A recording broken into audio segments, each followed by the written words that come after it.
Hello friends, आजच्या तासाला आपण पुढचा म्हणजे सेकंड पिरियड आहे आपला याला पुढचा पार्ट कंटिन्यू करत आहोत.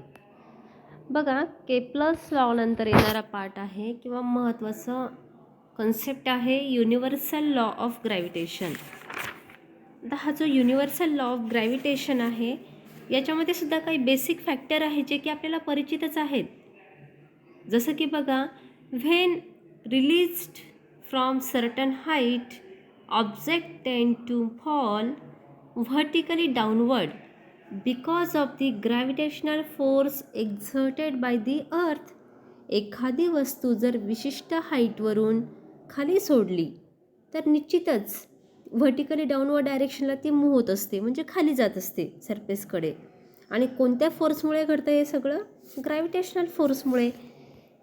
Heavy and light objects, when released from the same height, fall towards the earth. Then the earth at the same speed, that is, they have same acceleration. बघा, वस्तू ह्या जडही राहू शकतात, लाईटही राहू शकतात, वजनाने म्हणजे हलक्याही राहू शकतात. परंतु जेव्हा त्या सेम हाईटवरून सोडल्या जातील, असा एक साधा प्रयोग आपण करू शकतो की एका हातात जड वस्तू आहे आणि एका हातात लाईट वेटेड वस्तू आहे. दोघंही आपण सेम हाईटवरून खाली सोडल्या तर दोघंही एकाच वेळेस खाली पोहोचतात, बरोबर आहे.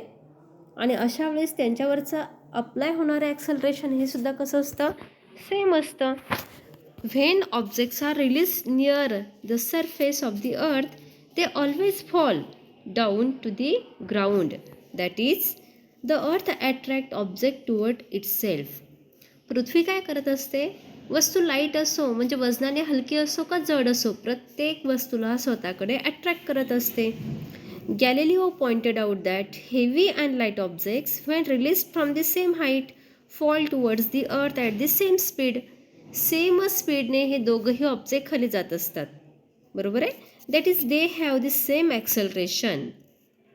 बघा, बरीचशी माहिती याच्यामध्ये दिलेली असते, काही माहिती मी तुम्हाला अवांतर पण देत असते जी नोट्समध्ये नाही परंतु पॉईंटशी संबंधित असणारी माहिती. Newton went beyond and propose that the force of attraction between the masses is universal. Newton ह्या सायंटिस्टने आपल्याला अत्यंत महत्त्वाची माहिती दिलेली आहे की प्रत्येक ऑब्जेक्ट हा काय आहे?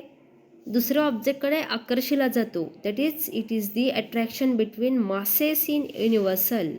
Newton stated that the universal law of gravitation which lead to the explanation of terrestrial gravitation.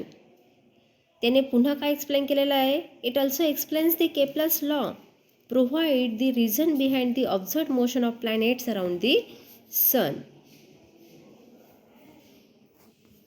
In short, आपल्याला ह्या टॉपिकमध्ये काय शिकायला भेटलं किंवा बेसिक पार्ट काय झाला की विशिष्ट हाईटवरून जर आपण दोन ऑब्जेक्ट एकाच वेळेस खाली सोडत असू म्हणजे व्हर्टिकल डाऊनवर्ड डायरेक्शनला ते ऑब्जेक्ट मूव्ह होणार आहेत, भलाई मग त्यांचे वजन कमी जास्त असले तरीसुद्धा ते सेम स्पीडने पृथ्वीच्या सरफेसपर्यंत जातात, पोचतात. हे सगळं कशामुळे घडतं आहे? ग्रॅव्हिटेशनल फोर्समुळे. Now explain how Newton's concluded that gravitational force F is directly proportional to m upon r square. बघा, हा एकच पॉईंट आहे बरं का, पॉईंट पान नंबर 81 वरचा, पण त्याचे मी लहान लहान नोट्स तयार केलेले आहेत. हे सगळं जे एक्सप्लेनेशन सुरू आहे हे कोणत्या पॉईंटचं एक्सप्लेनेशन आहे? Universal law of gravitation. आणि त्यातला आता हा एक्सप्लेन हाऊ न्यूटन्स हा सब पार्ट आहे. पॉईंट वाईज डिस्ट्रीब्युशन केलेलं आहे मी पान नंबर 81चं. सो त्यामध्ये ग्रॅव्हिटेशनल फोर्स F हा कसा प्रपोर्शनल आहे किंवा हे इक्वेशन कसं प्रिपेअर झालं याची आपण माहिती घेत आहोत. So before generalizing and stating universal law of gravitational, Newton's first studied the motion of moon around the sun. बरोबर आहे. सगळ्यात पहिले न्यूटनने कशाचा अभ्यास केला? Motion of moon around the earth. असं पाहिजे ते. चंद्र हा पृथ्वीभोवती ज्या स्पीडने फिरत आहे किंवा ज्या कंडिशन्समध्ये फिरत आहे, सगळ्यात पहिले न्यूटनने त्याचा अभ्यास केला. मग त्याचे काही पॉईंट वाईज मुद्दे मांडलेले आहेत. Number first, it the known facts about the moon were number first, the time period of revolution of moon around the earth. आपल्या पृथ्वीभोवती चंद्र ज्या टाईम पिरियड ऑफ रिव्हॉल्युशनने रिव्हॉल्व होत आहे तो कॅपिटल टी म्हणजे टाईम पिरियड आहे 27.3 days. कळलं? त्यानंतर distance between earth and moon, पृथ्वी आणि चंद्रामधलं अंतर किती आहे तर ते अंतर आहे 3.85 इंटू 10⁵ किलोमीटर. पुन्हा किलोमीटरचं कन्वर्शन मीटरमध्ये केलेलं आहे म्हणजे कितीने मल्टिप्लाय करावं लागेल 10⁵ने. तर ते डिस्टन्स झालं मीटरमध्ये 3.85 into 10⁵ into 10⁵ metre. Then the moon revolves around the earth is almost circular orbit with constant angular velocity omega. आता निश्चितच चंद्र आपल्या पृथ्वीभोवती गोल फिरतो तेव्हा कोणते ऑर्बिट तयार होतं? इलिप्टिकल होईल का? नाही. ऑलमोस्ट कोणतं ऑर्बिट असतं ते? Circular orbit. आणि त्यावेळेस त्या चंद्राचा जो स्पीड आहे अँग्युलर स्पीड तो असतो omega. Then thus the centripetal force experienced by the moon. आता सेंट्रिपिटल फोर्स म्हटलं की कुणीकडे जाणार असेल तो it is moving towards the centre, directed towards the centre of the earth is given by. आणि तो सेंट्रिपिटल फोर्स आहे F equal to mr². M म्हणजे काय आहे? Mass of the moon. त्यानंतर पुढचं ऑब्झर्वेशन आहे न्यूटनचं.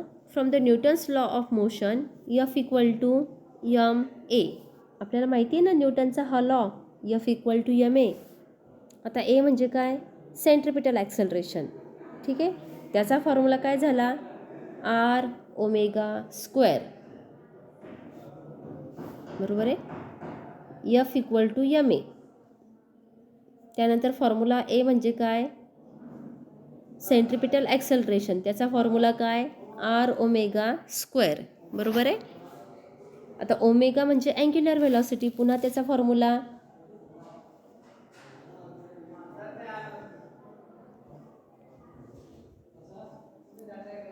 2π/t. ठीक आहे, मग ही ओमेगाची किंमत वरच्या एच्या इक्वेशनमध्ये पुटअप केली तर आपल्याला काय भेटला? हा फॉर्म्युला भेटला. A equal to r 2π/t bracket square. So substituting these values r and t, then we have the centripetal acceleration a equal to 3.85 into 10⁵ into 10⁵, okay, into 4π² upon 27.3 into 24 into 60 into 60 bracket square. लक्षात घ्या आपण एच्या फॉर्म्युल्यामध्ये किमती put up करत आहोत.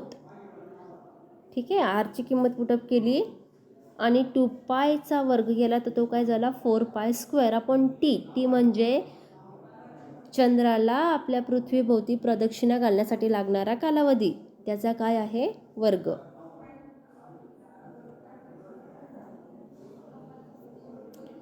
मग हे calculation जर तुम्ही घरी टॅली केलं, परफॉर्म करून पाहिलं तर त्याची किंमत येते 0.0027 मीटर/सेकंड². ॲक्सलरेशन आहे ना तर त्याचं SI युनिट काय? मीटर/सेकंड². So this is the acceleration of moon directed towards the centre of the अर्थ.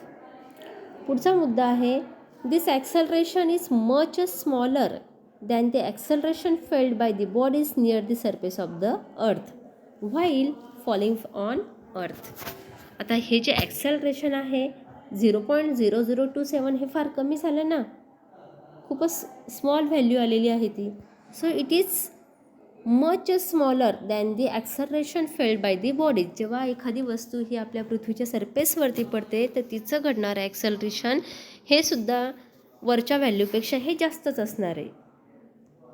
And the value of acceleration due to the earth gravity at the surface is 9.8 metre per second squared. निश्चितच ही किंमत आपल्याला सगळ्यांना पाठ आहे की जे ॲक्सलरेशन ड्यू टू ग्रॅव्हिटीची किंमत आहे ती किती आहे? 9.8 मीटर/सेकंड². देन आता आपल्याकडे दोघंही ॲक्सलरेशन उपलब्ध आहेत. एखादा ऑब्जेक्ट हा सरफेसवरती जाईल त्यावेळेस त्याच्यावर ॲक्ट होणार ॲक्सलरेशन आणि मूनचं ॲक्सलरेशन. दोघांचा रेशो घेऊ. So we have a object upon a moon. A म्हणजे काय? ॲक्सलरेशन. ठीक आहे. तर 9.8 अपॉन 0.0027. हा रेशो जर तुम्ही सॉल्व केला, भागाकार जर तुम्ही हा सॉल्व केला, तर त्याची व्हॅल्यू येते 3600. Also distance of moon from the earth surface upon distance of object from the earth surface यांचाही रेशो घेऊ. मग आता मूनचं डिस्टन्स किती अर्थपासून? 3.85 इंटू 10⁵ किलोमीटर अपॉन पृथ्वीच्या सरफेसवरती एखादं ऑब्जेक्ट आहे, म्हणजे पृथ्वीच्या सेंटरपासून त्याच्या सरफेसचं अंतर किती? 6378 किलोमीटर. आणि जर तुम्ही हा रेशो सॉल्व केला तर हे उत्तर येणार आहे तुमचं near about 60. So this from equation number 3 and 4, A object upon a moon is nothing but or is equal to distance of moon upon distance of object bracket square. Newton therefore concluded that the acceleration of object toward the earth is inversely proportional to the square of the distance of object from the center of the earth. Small किंवा साधा formula लक्षात ठेवायचा आहे. A म्हणजे acceleration inversely proportional to r square. पुन्हा सांगते, ए म्हणजे acceleration आणि आर म्हणजे काय आहे? Distance of object from the centre of the अर्थ. बरोबर आहे. पृथ्वीच्या केंद्रकापासून पृथ्वीच्या सर्कम्फरन्सवरती जो ऑब्जेक्ट आहे तेवढं अंतर झालं स्मॉल आर. सो न्यूटन काय कंक्लूड करतो आहे, त्याने काय कंक्लुजन दिलेलं आहे नंतर, की acceleration of object toward the earth is inversely proportional to square of the distance of object from the centre of the अर्थ.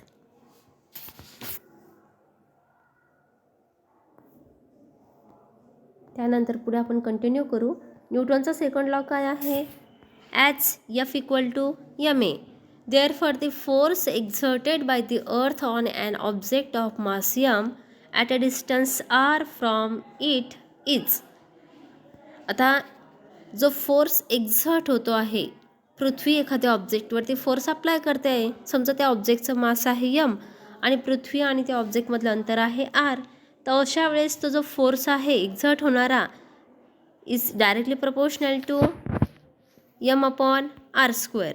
Similarly an object also exerts a force on the earth which is Fe equal to directly proportional to capital M upon R square. बघा, एखादा object पृथ्वीच्या सरफेसकडे जातो तर त्या ऑब्जेक्टवरती पृथ्वी किंवा earth force exert करत असते. सेम वे तो ऑब्जेक्टसुद्धा पृथ्वीवरती फोर्स एक्झर्ट करत असतो. तर दोघांचेही फॉर्म्युले दिलेले आहेत प्रपोर्शनॅलिटीमध्ये. बरोबर आहे. आता यम, कॅपिटल यम म्हणजे काय असणार आहे? मास ऑफ द अर्थ आणि small M mass of object.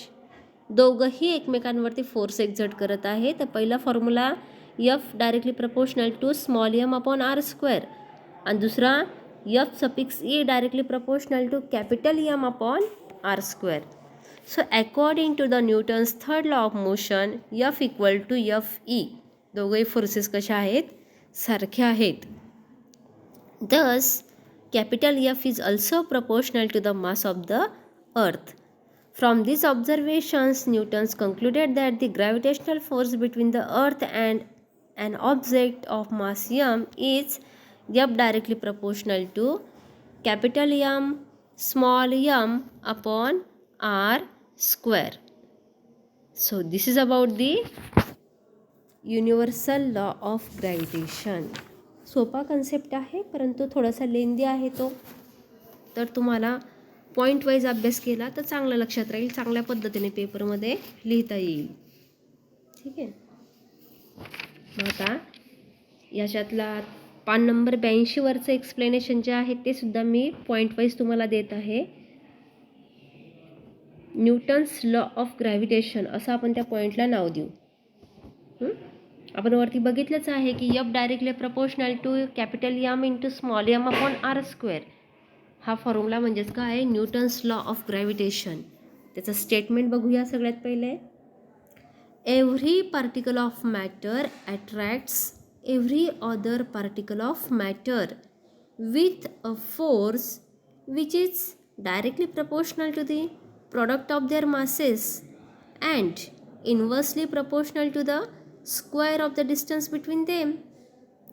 बघा, प्रत्येक पार्टिकल हा काय करत असतो, दुसऱ्या पार्टिकलला अट्रॅक्ट करायचा प्रयत्न करत असतो. निश्चितच त्यावेळेस फोर्सची गरज पडणार आहे. आणि तो फोर्स हा कशाला प्रपोर्शनल असेल, तर दोघंही मॅटरच्या किंवा दोघंही पार्टिकलच्या मासेसच्या गुणाकाराला. आणि तो अप्लाय होणारा फोर्स हा पुन्हा कशाला इन्व्हर्सली प्रपोर्शनल असेल, तर त्या दोघंही ऑब्जेक्टमध्ये किंवा दोघंही पार्टिकलमध्ये जे अंतर आहे त्या अंतराच्या वर्गाला. कसं असणार